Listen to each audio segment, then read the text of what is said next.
So these questions are going to ask, please calculate the delta H for the following reaction, meaning the one in blue, from the given information, meaning equation A, equation B, and equation C. There's a way to do this, and this is called Hess's law. And the way to do this, the easiest way to do it, is you go through the equation like a book. I say that a lot when it comes to balancing, when it comes to naming, stuff like that. But you do it again. You read it. You go CH4 gas, all right? I got to find CH4 gas in this mess between A, B, and C. Which equation is CS4 gas in? A. Thank you. Thank you. All right, it's an A. Good. And it's in the products of A. Now, the goal here is to see where the reactants and products are of your final equation, which is up here, and see if they're in the right spots. You also need to see if the same amount, if the correct amount is in the right spot. If it's not, you have to flip it or manipulate each of those equations to make sure they're in the right spot. There has to be one CH4 gas on the left side of the equation. In this reaction, we have one CH4 gas on the right side. There's no other CH4 gases, all right? So in order to change this equation to make it in the correct position, what do we have to do? Flip. So we'll call this equation A prime, and we'll flip it. CH4 gas yields CSGR, which is graphite, because there's different forms of carbon solid. You can have graphite, you can have diamond, you can have graphene, there's a bunch of other stuff. Times 2 or plus 2 H2 gas. And this is now positive. We change the sign. Good. Good job, Adi. All right. Next. So this is good. Check mark. Next is 2O2. We need to find O2. There's O2 in B. Yes. And also there's O2 in C. Now, there's two places where there's O2. So let's avoid this for now because we don't know what's going to be on what side. Let's go to the next thing. CO2. Oh, look, there's one CO2. And it's 1 mole of it on the right side. And look, there's 1 mole of it on the right side. That's good. That means we, under no circumstance, do we change this equation. So B is final, because if we change it by any way, the CO2s would become out of balance.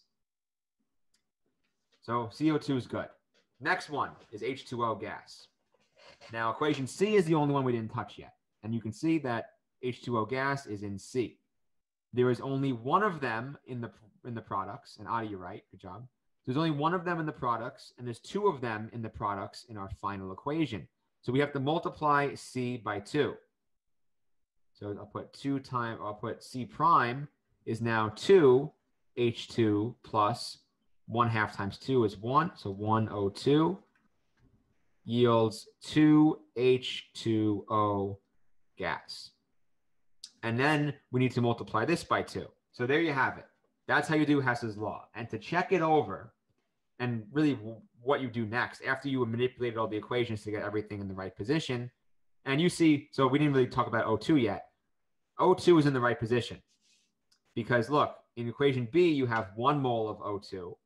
And equation C, now that you multiply that by 2, you now have another mole of O2 on the left side. And since they're both on the left side, they would add up, instead of subtract, they would add up to 2 moles of O2. So then what you do is, what I would do to check your work is go through everything and you put a square around everything that's in the place it's supposed to be. And then you cross out everything that's not, or everything that crosses out. So for example, you have an A prime, you have one of these carbons on the right side, and in B, you have a carbon on the left. That cancels out. Also for hydrogen, you have 2 H2s on the right, and equation C, you have 2 H2s on the left. Those cancel out. CO2 is good on the product side. Oxygen is good on the reactant side. This oxygen is also on the reactant side, and the H2O is good on the product side. So now that everything is at least crossed off or canceled or squared, you can see our final reaction. Everything on the left, which is CH4 plus one of the O2s plus another O2 yields CO2 plus 2 H2O. And then what you do is you add up all the numbers. That's a weird, here we go. Add up all the numbers. So it would be plus 74.6 minus 393.5 minus 2 times 241.5. And that would be your answer. And here's what that answer would be. Negative 802.5 kilojoules. All right. So we're going to use Hess's law to figure out the delta H for the following reaction in blue. The equation's not always going to be in blue. They'll just tell you which one you're trying to find. So we'll do the same thing. We'll go through it a little bit faster. So 3NO2. All right. Where do we have NO2? Right here. It's the only position we have NO2. So then we have 2 NO2. So that means we have to multiply this equation by 3 over 2. That's the only way to get 2 equal to 3 is to multiply it by 3 over 2. So, and we have to flip it also. So here we can do multiple things to equations at the same time. So we have to flip it. We'll call this equation 1. So equation 1 prime has to be flipped and multiplied by 3 over 2, meaning you're basically multiplying it by negative 3 over 2. That's what you're doing over here. So negative 3 over 2 times delta H. And your answer would be 3NO2 yields 3NO plus 3 over 2 O2. Okay, so I basically just manipulated it in a way where we get 3 moles of NO2 on the left side. That's what we need. Next thing is H2O liquid. So where's H2O liquid? Right here. We need 1 of them on the left. Here, there's 2 of them on the left. So we can take this equation and make 2 prime is going to be this 2 divided by 1/2 or multiplied by 1/2. So the answer, or the equation 2 prime, would be N2 plus 5 over 2 O2 plus H2O yields 2 HNO3. This new delta H is now the old delta H divided by 2. And then we continue. Next one, now that we have NO2 is good, H2O is good, HNO3. So where's HNO3? It's right here. And we have, oh, look, we already have 2 of them on the right side from equation 2 prime. So that's good also. The last thing we have is NO on the right. So there's 1 mole of NO on the right. And let's see what we have. We have multiple sources of NO here. Now you have 3 moles of NO in equation 1 on the right, no NO in the middle, and we have 2 moles of NO here.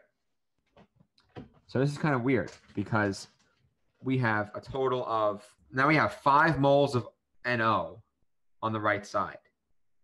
We need 1. There's ways to think about it. So you can think, all right, can I divide this by anything? And the answer is no, because if you divide this by anything, if you divide it by 100, you're still going to have 3 moles of NO on the right. This is a complicated one, hence the title. So what you do is you flip it. So if you flip it, what happens is you now have 3 moles of NO on the right and only 2 on the left. So then that denominator, that 3 minus 2, is the 1 on the right. So if you flip it, you'd have equation 3 prime would equal 2NO, or yields O2 plus N2. So now that's good. So just to reiterate, and also we're going to make this negative. So times negative 1. Cancel things out. Let's look for what we have. 3NO2. 3NO2. Let's box it off. And there's questions like this on the homework, so just be wary. That's good. H2O liquid, we have 1 on the left, and look what we got there. 1 on the left. Beautiful. Now for HNO3, we have 2 on the right, and look, there's 2 on the right.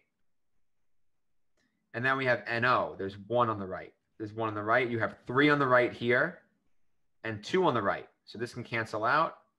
The 3 can cancel out, and you end up with 1 on the right. So now the remaining thing is to cancel out things that we don't use in the final equation, which is There's no N2, there's no O2. Let's just see if they cancel out. So N2, there is one N2 on the left in equation 2 prime, and there's one N2 on the right in equation 3 prime. They cancel out.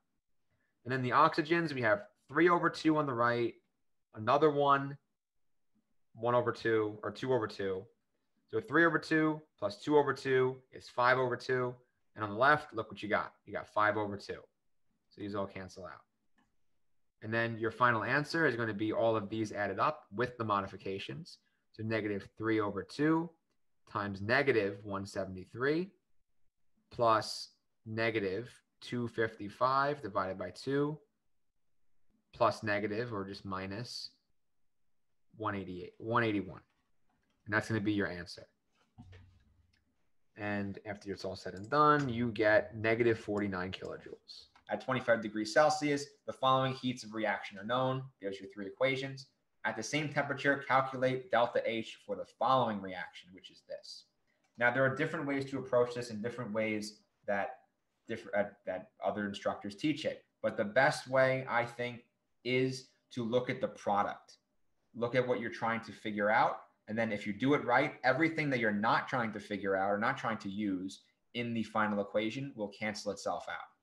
And we need to make sure systematically that everything's in the correct place. So we can do that right now. 2 carbon solids on the left. Oh, look, there's 1 carbon solid on the left. We need to check the other equations to make sure there's no other carbon solid, and it doesn't look like there is. So very simply, we have to multiply this entire equation by 2 to make 2 carbon solids on the left. The state does matter because in some questions, they try to trick you where they have H2O as a gas and H2O as a liquid, and you need to have both accounted for. And then correspondingly, you need to multiply the delta H by 2. So this equation's done. So we're not gonna mess with that anymore. If we do, then it would move our carbon solid, and we can't. So we can check this off. The next is we need 1 H2 on the left side. And look at this. There's no more H2s anywhere else except for right here. And we have 2 H2s. So we can divide or multiply this equation, or divide it by 2 or multiply it by 1/2, because we need that 1 H2 on the left. So that would be done with that. So we can do 1/2 times. Then the last part is you have C2H2. You have 1 of them on the right. And C2H2 is over here. There's 2 of them on the left. It's kind of the opposite of what we wanted, right? So what we can do is instead of dividing by 2, which is partially the answer, we need to flip this equation because we need the C2H2 to be on the product side. So we can multiply it by -1/2, which would divide everything by 2 and flip it over. And correspondingly, we need to divide the delta H by -1/2, or multiply it by -1/2. Okay, good. So what you can do is, I mean, that's basically how you do it. But a good way to check your work is to write those final equations down in the space below or underneath. Sometimes I like to label them A, B, and C. So I can rewrite them A prime, B prime, and C prime. So I can keep track of the equations. But we can just write it in the space below. And I'll change my color to red. Now we're flipping this one, dividing it by 2. So you have 2 CO2. And I'll avoid the states for now because there's not enough room. I want to make it clear. And it doesn't really matter in this one. And then C2H2 plus 5/2O2. Okay, next one is we're multiplying it by 2, which is 2CS, or 2C, plus 2O2 yields 2CO2. This one we're dividing by 2, H2 plus 1/2 O2 yields H2O. Okay, so there's a lot going on. There's fractions involved. So we have to make sure that everything is accounted for. So we can, what I like to do is draw a box around everything that's needed. In this case, I'll make it in green.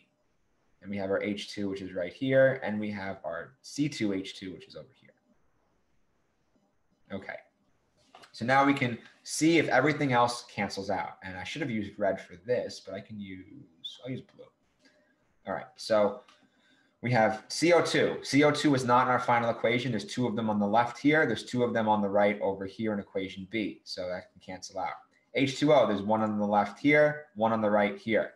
The only remaining thing is oxygen, where there is 3 spots where you have oxygen. You have 5/2 here on the right, and then you have 2 and then plus a half. So 5/2 is the same thing as 2.5.